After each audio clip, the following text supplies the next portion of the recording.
Trump and Musk are killing veterans. You cannot cut the Veterans Administration by 25%. Mr. Trump suffered a terrible medical condition during the Vietnam War. He was not able to serve. The condition is called treachery and stupidity. So we're all going to be suffering at the hands of not necessarily this puppet, but the interests that are in control, including this guy. And then there's supposed to be a second puppeteer that is Vladimir Putin, but he couldn't show up today. So. And I think that as democracies, we've been sisters forever.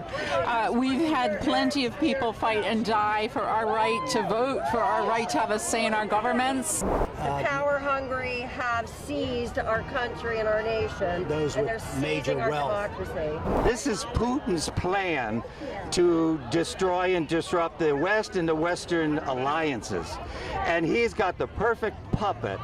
When you make friends with your enemies and enemies of your friends, that is problematic. And I am here to support all those people who are fighting for their jobs, for their health insurance, for Medicare, Medicaid, Social Security, housing, interest rate, food, $8 a dozen eggs, sending their kids to school, buying clothes, celebrating holidays. People are just suffering because there is no money. Buying a car if they need one, making it to work. 200,000 people have lost their jobs. So let's add them to the unemployment list and food stamps and Medicaid. And let's see where we're going to get with that. As it says here, Trump and Musk are killing veterans. You cannot cut the Veterans Administration by 25%, already done, and try to shrink it down to 50%. You cannot take people who have fought and become wounded and have long-time illnesses, PTSD, and who are in our veterans' hospitals and boot them out onto the street. This is what these cruel, thoughtless, we want to call them human beings, but we've got to understand that Mr. Trump suffered a terrible medical condition during the Vietnam War. He was not able to serve. The condition is called treachery and stupidity, and so many of the people in his cabinet are suffering from that today. I don't mean to be unkind to them, but they are ignorant and know not what they do. The last time someone said that, dear God, forgive them, they know not what they do. It was the last person who was standing up for humanity. So we have to realize this. And we have to honor our journalists and our videographers who are taking this message worldwide. Right. Now on Wednesday, the tariffs were imposed and announced. There was worldwide, there was a shock. Allies were again in shock. Allies like India, who could be great partners when you have to counter China. What do you have to say on that? I've lived in Calcutta for almost 2 years. Today it is Kolkata.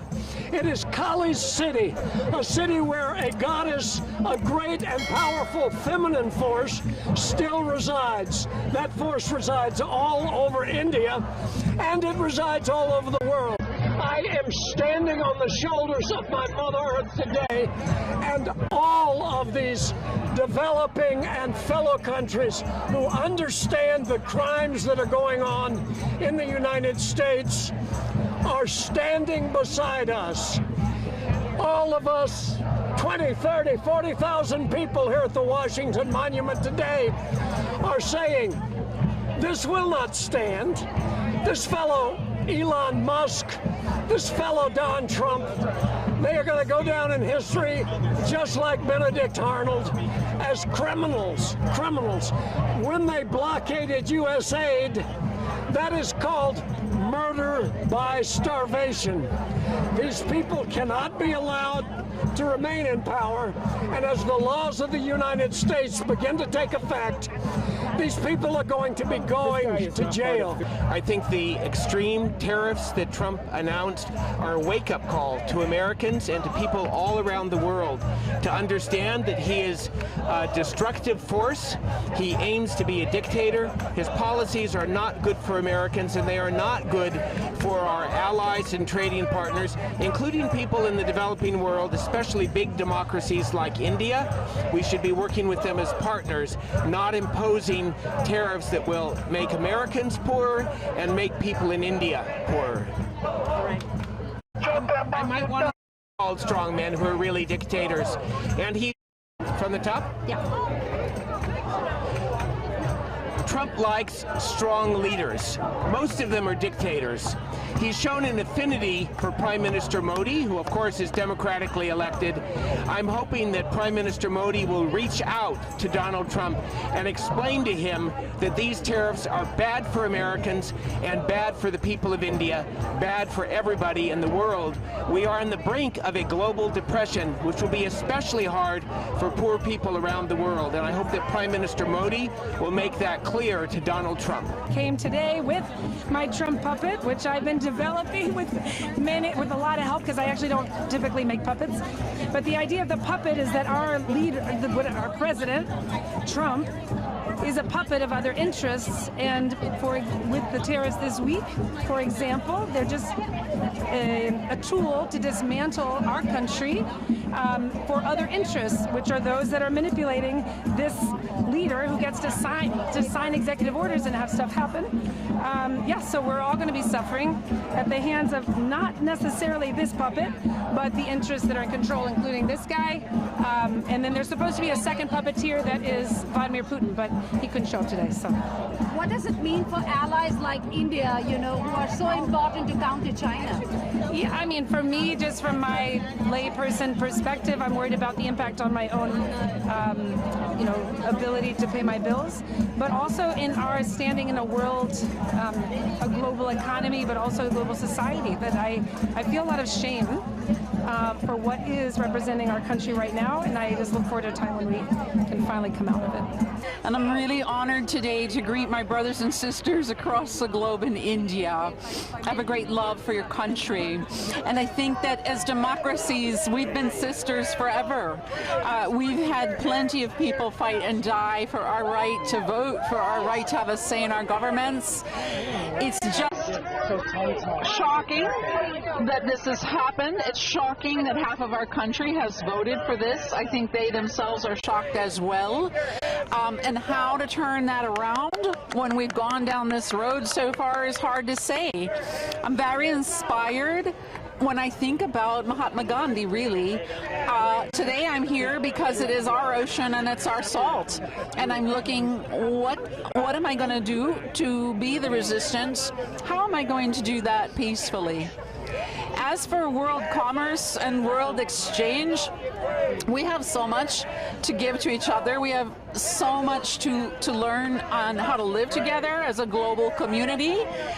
This greed of me first, my country first, my products first, and as much money as I can possibly make, it's unsustainable. It's unsustainable for every country. It's unsustainable for the world. It's unsustainable for humanity. So I again just want to greet my brothers and sisters in India. I know that you're not strangers to adversity, and certainly not to class struggle, and certainly not strangers to poverty. You have so much to teach us. We're kind of babies. We've been rather economically privileged, and we're in a bit of state of shock that even the privilege of freedom, the basic human rights, such as being able to speak to you today on camera, that this might be taken from us. It's shocking. It's going to take us a while to catch up. So please help us. You're further down the road. You know the ocean better. You've tasted this salt yourselves. We're going to learn. We'll join you there. Please have faith in us, and we'll pray for each other. We're here because our democracy is being stolen by this administration or regime, and we wanted to make a very bold statement showing different aspects of what's happening now with the Trump administration, And so as you see here, this is self-explanatory. We have someone that wants to be a dictator trying to run our country as if he's an autocrat. This is, I think, the hands-off, everything that the administration is trying to do right now, putting their hands on everything, stripping us of all of our rights as a country. I'm not sure what. When this country was founded on the openness of gathering the huddled masses of those who were distraught, those were put down, those who were disadvantaged, and our country was open to those seeking asylum. We feel now that our country, who was at one time harboring the masses, are now being punished for that, and feeling almost as if the Statue of Liberty and liberty itself is no longer welcome here. And it's disheartening especially for somebody who grew up in a household where everybody was welcome, to now feel like people in this country some people are no longer welcome. Put the mic up. The overreach of Donald Trump and the fights that are in the court systems now, it seems like he wants to be the dictator that he is acting like. The brolarchy is really demonstrates how those who have the power hungry have seized our country and our nation. Those and with they're major seizing our wealth. democracy. What I believe is going on, this is Putin's plan to destroy and disrupt the West and the Western alliances.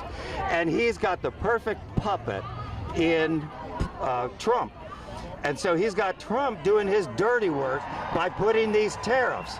And the only point of these tariffs is just to disrupt our Western alliances and the world trade as it is now, because Putin, I believe, has been holding a grudge since the USSR was destroyed. And he is so upset about that, and he wants to get revenge and strike back by destroying the United States and the Western Alliance.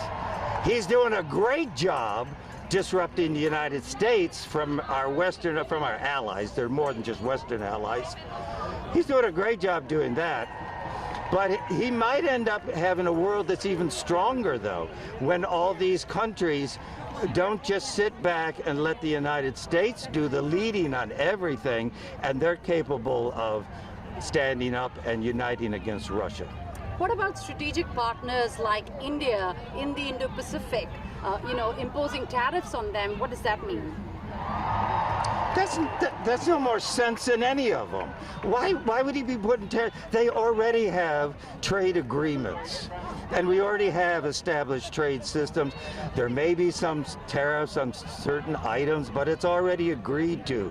This is all strictly to isolate the United States and disrupt us from all our peaceful alliances. Has nothing to do with India, has nothing to do with the other countries in the Pacific, has almost nothing to do with us and them.